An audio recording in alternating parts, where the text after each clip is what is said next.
Hey, everybody, welcome to the Internal Leverage Podcast. I'm your host, Abraham Heisler. On today's episode, I teach a masterclass on high ticket sales. Now, I want to give you guys the absolute truth. I'm somebody who, for most of my adult life, was sales avoidant, meaning that if you wanted to sell me something, like I was running in the opposite direction. You had your multi-level marketing scheme, whatever it was, I didn't want to hear from it. So when it came to me starting my business, a coaching business, I had to get over that trigger, that charge I had with charging, right, with sales, and I had to do it very quickly. And so I hired a mindset coach, a sales mentor, and did a lot of work on myself, had a lot of sales conversation, most of them very awkward, until I could get to a place where I could sell with ease and grace from a place of authenticity and power within me. So check out today's episode, which is very special. I teach a master class on how to be an effective high-ticket sales man or woman, and to do it from a place of service. So I'll leave you with this quote, and we'll jump into it. Sales is not something you do to someone; it's something you do for them. Check it out. A little bit about me for those that are unfamiliar with me and my work. My name's Abraham. Obviously, I'm a mindset coach, and sales has been such a huge transformational modality for me. I, for the longest time, was what I would call sales avoidant. You came to me with your multi-level marketing spiel, your infomercial, your whatever, and I was running in the opposite direction. I was so afraid of being sold to, and it's a two-sided coin. So I was so afraid of being able to, of actually selling my service to somebody else, because I didn't want to come across as one of those people, right? However, my journey over the last 4 years, and only 4 years, my journey over the last 4 years has shown me the power that a sales conversation has to really remove the layers of bullshit that come inside the circle, the remit of a human connection, human conversation. And the reason being is because we project so much stuff out there into the world. This is who I am. This is what I do. What's okay, what's not okay. And what's really powerful about a sales conversation is that there's four. I'm going to start off by talking about the four shifts to create a very powerful and dynamic sales conversation.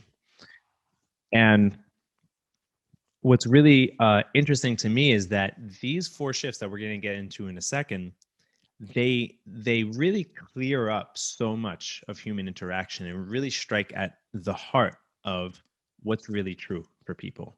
And one of my favorite quotes is, the degree to which a person can grow is directly proportional to the amount of change he or she can take about themselves without running away.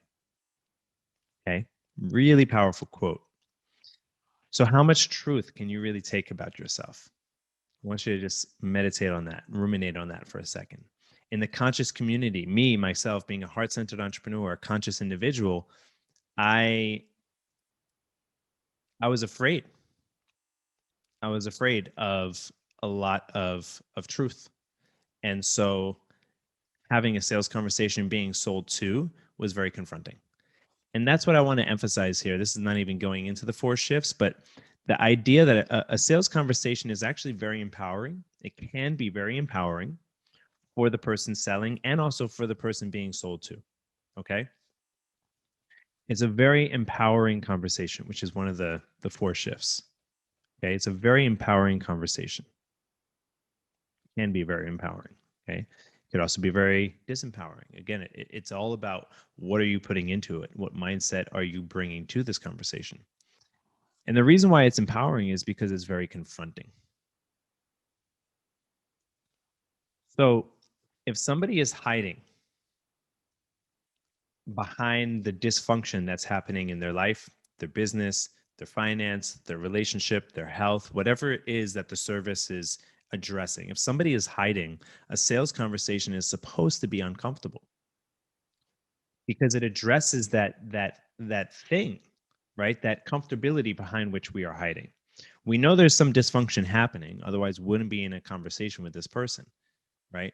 And again, high ticket means I'm not buying a stick of bubble gum from you. I'm buying something that is literally going to change my life, change my business, change my health, my relationship. And you cannot solve a problem with the same mind that created it. And so consciously, of course, everybody who doesn't want to make money, right? Who doesn't want to have perfect health, who doesn't want to have, perfect abs. But the question is, when the alarm rings at 5 a.m, are you really getting out of bed? Right? When it's difficult, are you ready to do the uncomfortable thing? Most people aren't. And a sales conversation, a confrontational conversation, really takes a look, asks us to take a look at that, pulls back the layers, the covers of shame, mostly, and says, what's really going on here? What is the truth? Okay. So let's just take a look at these 4 shifts. And these 4 shifts really changed the way that I started thinking about sales. At first, I saw selling my service as a coach as like, okay, I'm going to, do a thing with you for like an hour and then you're going to give me money. And it's just this exchange and that's what it is. And yeah, on one level, of course, that's what it is. But it's so much deeper than that, right? Number one is that a sales conversation is really about clarity, not about money. I want you to write that down. Whenever I get into a sales conversation, and I'm human, right? So some days I'm not on my game and I got my stuff happening for me. But my goal, my intention is get to a place where when I'm getting into a call, into a conversation, a confrontational conversation with somebody, my goal is clarity. What do I mean by that? My goal is to get the person that I'm speaking with to a place where they have absolute clarity within themselves. Clarity around what is the problem that's holding them back? What's the cause of that problem? What happens if they don't take action? What is it that they truly want? We'll get to these later on, so you don't have to write them down, right? And what's at stake here? Which is pretty much the same as what happens if they don't take action, right? What's at stake here? Because people tend to bullshit themselves. Perfect example, when I was working in film, I did a film shoot, filming a music video, and there was like a lot of grass, and I got bit by some sort of insect. And I didn't have health insurance at the time, right? Because my history, I was classic under earner, starving artist, that kind of archetype. And so I didn't want to go to, a doctor and pay $100, but the thing kept growing and growing. And a friend of mine was like, Abe, you should really do something about that. I said, oh, I'll take some Benadryl. A month later, I woke up, I couldn't move my leg. I had to call a freaking ambulance to take me to the hospital, pay all this crazy money, waste an entire day of my life, plus the like emotional, roller coaster of it, all because I didn't, just go see a doctor and pay like $100 and get some antibiotics, right? So I tried hiding. I kept hiding. This is exactly what I'm talking about with confrontation, is really helping a person come to a place of clarity.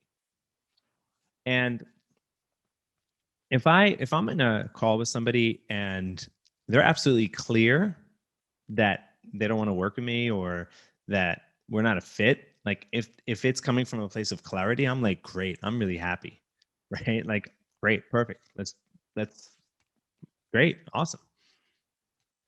Okay.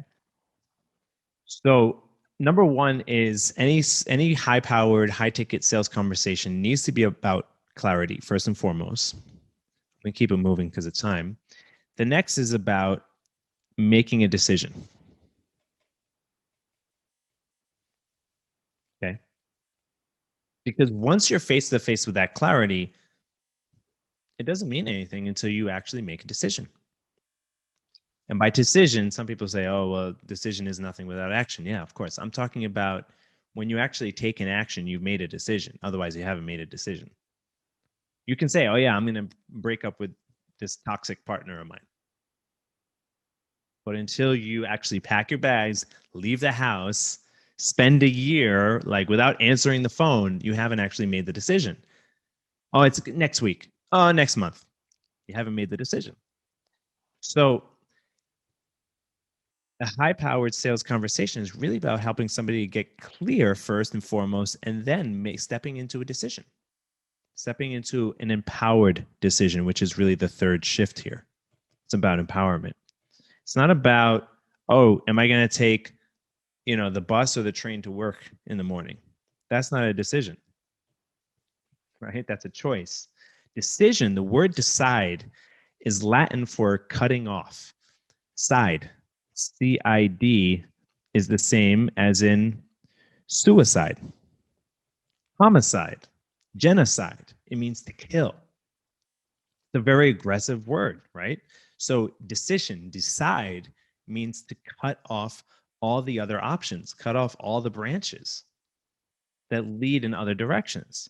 Because shiny object syndrome is a hiding place. Keeping the door open, the lights on with multiple options, right?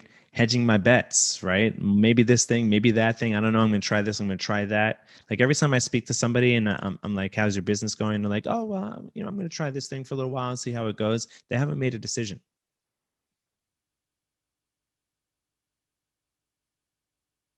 There's no clarity there. I know exactly where they're going to be in a few months. I know exactly where they're going to be in a year.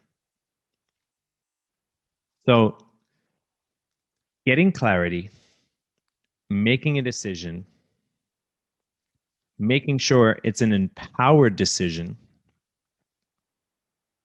are three very critical elements to a confrontational, interventional, we can say, an intervention sales conversation. Because again, you can't create the same, or I'm sorry, you can't solve a problem with the same mind that created it. And so you have to intervene, right? You have to shift gears. You have to do something drastically different. If you do the same thing you've always done, you're going to get the same results you've always gotten. So helping somebody get clear, develop clarity, making a decision and an empowered decision is really are the three keys here. Now there's a fourth one, and I haven't taught this in a while, so I'm blanking on what the fourth one is, but get clarity. Oh, okay. So the fourth one was actually commitment.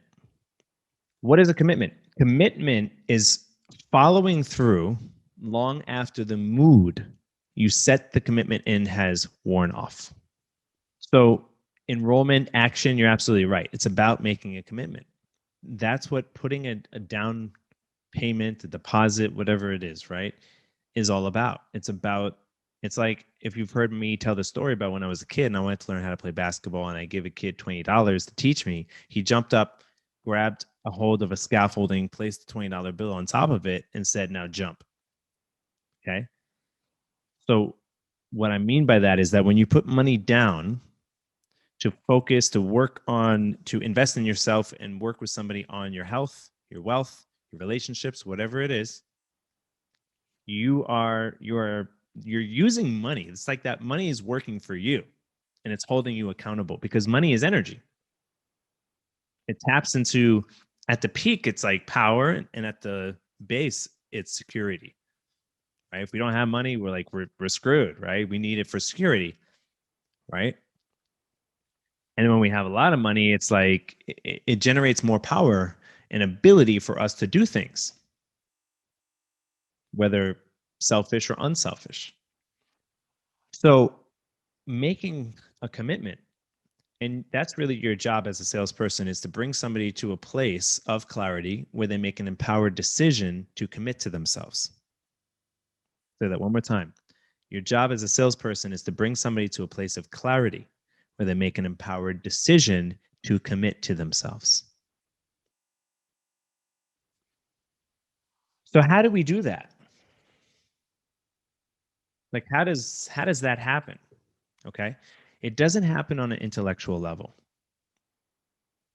Sales is an emotional event. People do not buy intellectually. They buy emotionally and back it up logically.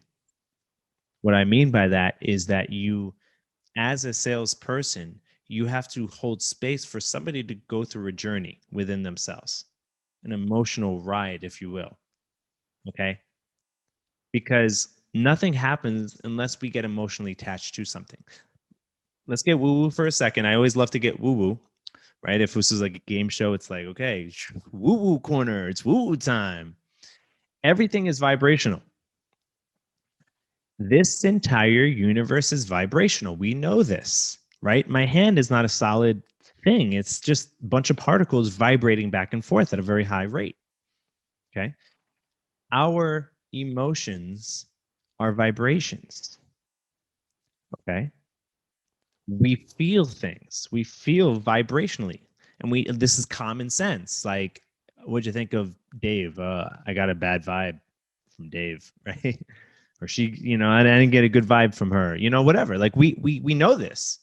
So it's not woo woo. It's like we know it, right?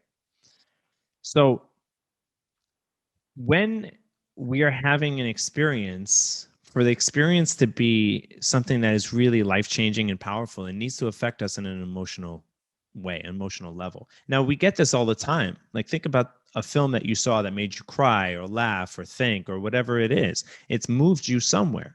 My job as a filmmaker was to manipulate your emotions, right? Everything, all the choices of shots and this and that was to get people to elicit an emotion from somebody and get people to have an emotional event. Same thing with sales. You want to, because it's not about talking, oh yeah, there's this thing and that's the problem and whatever. Yeah, yeah, yeah. No. What does that mean to you? Like, what's the real experience behind it?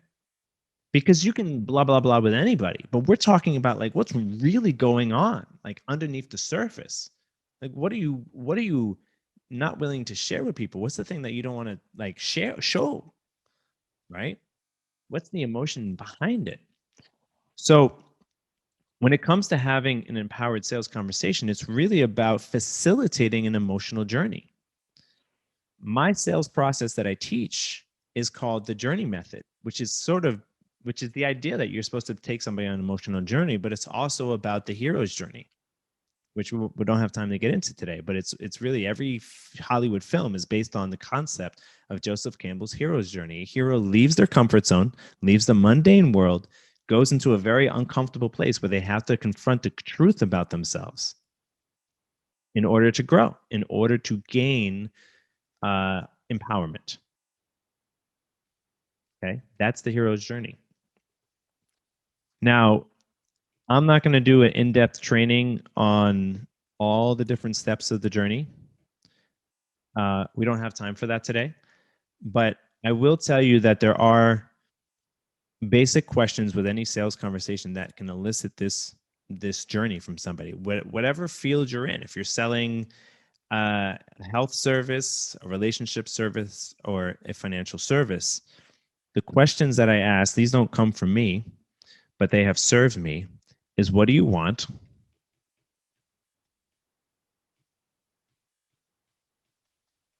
Okay. Why is it that you don't have it? Or why don't you have it? And of course, if they say, oh, the government, oh, aliens, oh, my dog, whatever, like, they're coming from a place of victim.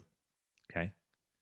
So you want to keep asking that question until they realize how they're creating that themselves, which brings us into the victim triangle, which we might get into because the victim triangle is our compass for navigating and handling objections. So, what happens? This is the urgency question. What happens if you don't get it or change? For me, with the bite on my leg, one day I'll wake up and I can't move my leg. That sucks. Don't want that. Okay. And then lastly, is now the time or why now? Which is kind of a continuation of that question. What happens if you don't change? Because if somebody really comes to a place of clarity and realization within themselves, here's the dynamic, here's how and why I'm stopping myself. And if I don't make a different decision, take a different action, make a commitment, then I'm going to fall back into the old pattern, the old tendency. And this empowered conversation that we're having right now is going to be Haley's comment in the sense that the next time I'm going to have it is like 80 years from now, potentially. So I'm flying through some of this content, and if you guys have questions, we'll open it up in a bit. But there's obviously more here. There's also some back end questions which you need to ask yourself. So this is the what I call my front end questions. These are the questions that I'm asking people, and I'm I continue to ask these questions until we get onto that emotional, um, we strike something that's emotional. If somebody's coming from an intellectual place, I stop the conversation and I say, you're in your head. Like, I'm not interested in your head. I want to hear your actual experience. Like, what's really going on for you? If I'm on, if I'm on, maybe I shouldn't say this, but if I'm doing like a really powerful conversation with a woman and she doesn't cry, then like I hang up, right? With a dude, also, like, guys should also be crying, but some of them are just like so stiff and so locked up that they can't, right? They don't let themselves cry. But as long as they have some sort of emotional response, then we can keep the conversation going. These are the front end questions. The back end questions are, hold on, let me just fix this. The back end questions are, actually, you know what? I'm going to skip that because I feel like I'm throwing too much information your way. I'm just going to leave this here because this is enough for you guys to really start selling some high-end packages, okay? Let's just leave it here for now. If you guys want to go deeper, I highly recommend you follow up with me. You consider joining the coaching program that my business partner Sean Stewart and I run. And there's a bunch of people on the call now that are already in that program who are getting amazing results, where we teach mindset, marketing, sales. We basically teach you how to build a six-figure transformational coaching business. So if you're a coach and you're looking to build a six-figure income, then going deeper in this program is your next step. I'll just say it like that. Okay. So if you're interested in that, we can have a conversation around it. Just feel free to reach out to me. All right. All right. So here's the victim triangle, guys. We live in a very victim mentality society, like especially in America. Think of how many lawsuits there are, right? I'm walking down the street, I slip and I fall, I scrape my hand, somebody's getting sued, right? The victim triangle basically is it's a dynamic that plays out in our minds, it plays out in society, it plays out, it certainly in the sales conversation. And it basically states that whenever there's somebody who is a victim, means they're being abused, somebody's taking their power away, you have the abuser or the transgressor, and then you have the rescuer. Now, I want to be absolutely clear. This is not to say that there aren't very atrocious and horrible things that happen to people, that people do inflict upon other people. That's 100% true. However, if we're in what's called a victim mindset, then we are not in our power. And this is true for people who have suffered outrageous traumatic events. If they do not find a way to make themselves empowered, right, through and after the event, then they'll forever stay with the trauma and stay in a place where they're stuck. And if you want to read a book about this, you can read Viktor Frankl's Man's Search for Meaning. We're not going to go into it, but basically Viktor Frankl was in a Nazi concentration camp, and he was still able to realize that he was the owner of his own experience, and nobody could take that away. So the reason why this victim triangle is important is because when somebody gets angry, if I'm having a conversation with you and you get angry at me, my first instinct is to say, "Oh, I'm doing something wrong. I'm being an abuser, and I'm creating you're a victim, and I'm so sorry." Okay, absolute bullshit. That person who is getting angry is having an angry experience. That's all that's happening. So I can buy their stuff, right? If they're projecting it on me, they're enrolling me. They're doing great. They're incredible. Like, we're salespeople, whether we like it or not. Everybody's a salesperson. Everybody wants to sell their side of the story. Oh, you're doing this to me. Oh, you're so right. I am. I'm so sorry. I didn't mean to. I just got enrolled. I'm enrolled in your program, right? So here's the thing. Are you buying somebody's shit? Like, are you buying their story? You don't have to, right? You can put up a boundary and you can say, I see you're getting angry. I see you're having an experience. What's coming up for you? And the person can get on your level, where they realize, oh yeah, this is actually my stuff and I'm projecting it on you, or they stay stuck in it. And people can choose to be as miserable and stuck as they want to be. That's their right. I want to talk, let's talk about belief. So it all comes down to belief. If I do not believe that I can provide value, if I do not believe that this person, by saying yes to this, they can actually change their life, there's nothing to sell. There's nothing. Okay. I have to have that clarity and that certainty first within myself. I can only take somebody as far and as deep as I'm willing to go myself. Okay. So if I'm here to provide clarity and an opportunity for empowerment, then it starts here. It starts with me. This is what is called magnetism.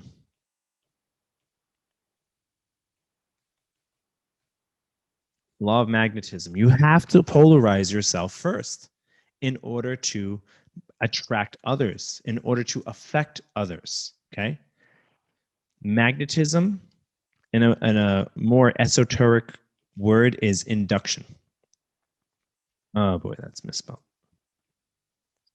Induction. So, what is induction? We're getting really esoteric here.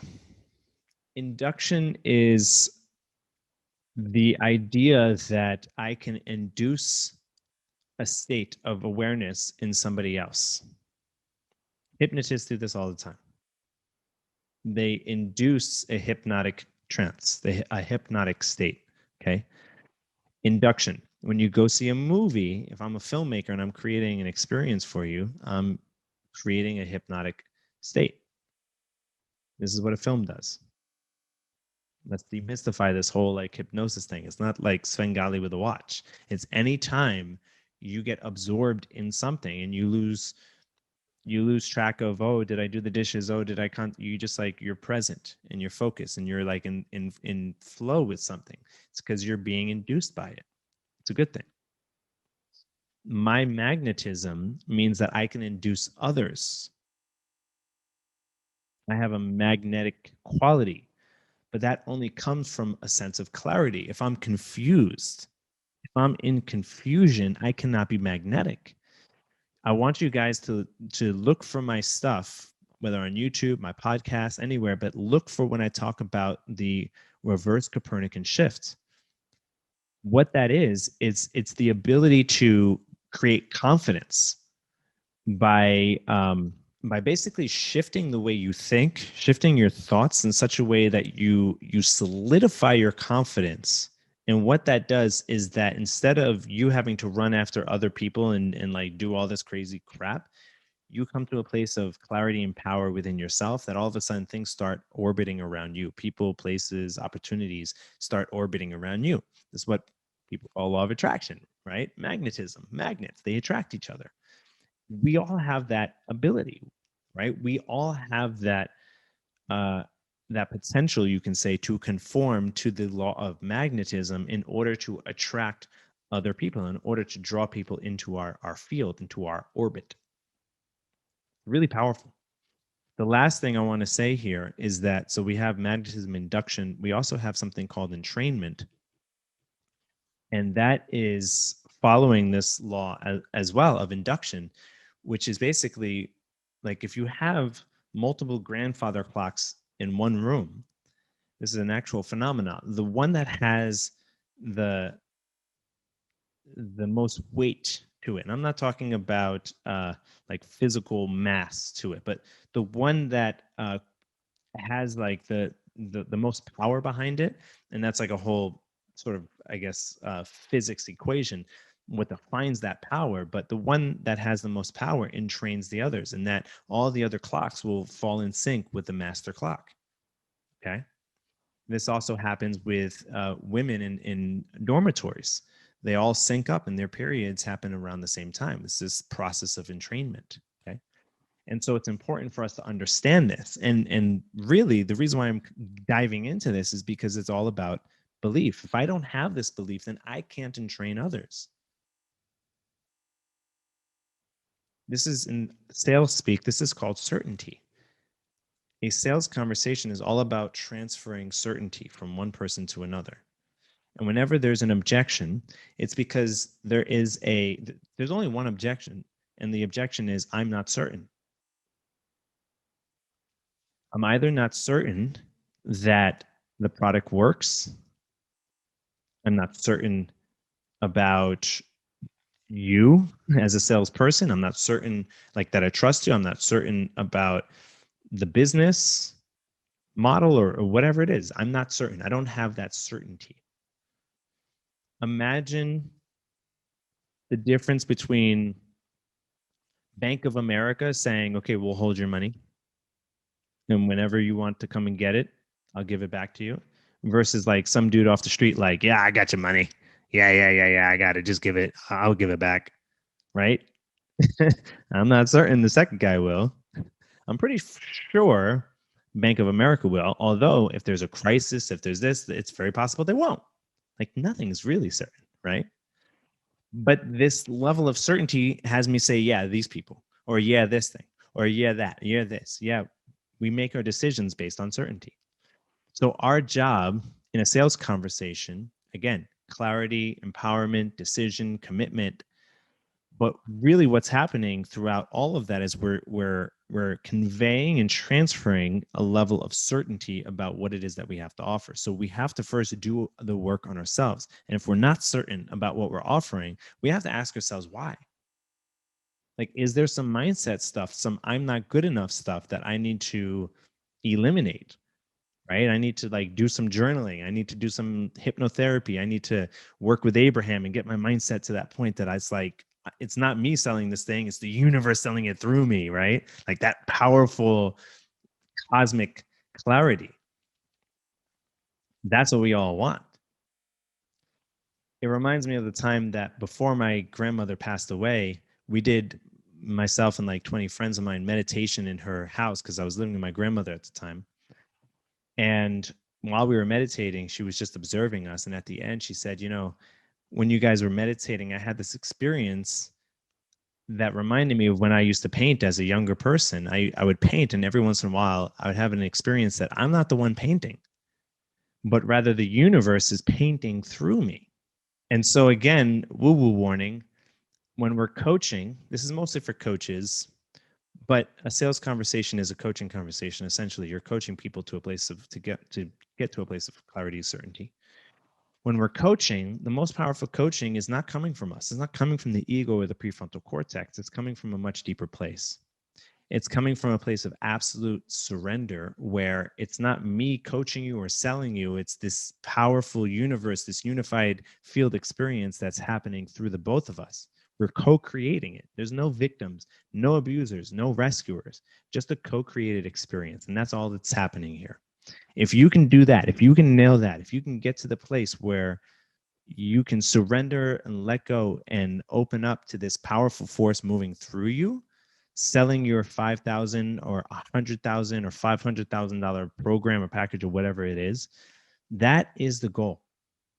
If there ever was one in the first place, but that is the goal, is to get to that place of absolute power. That's true power, not force. Force is the sleazy car salesman. It's like, buy the thing, because I really need to pay rent. Buy the thing. That's force. We want to get to a place of absolute power.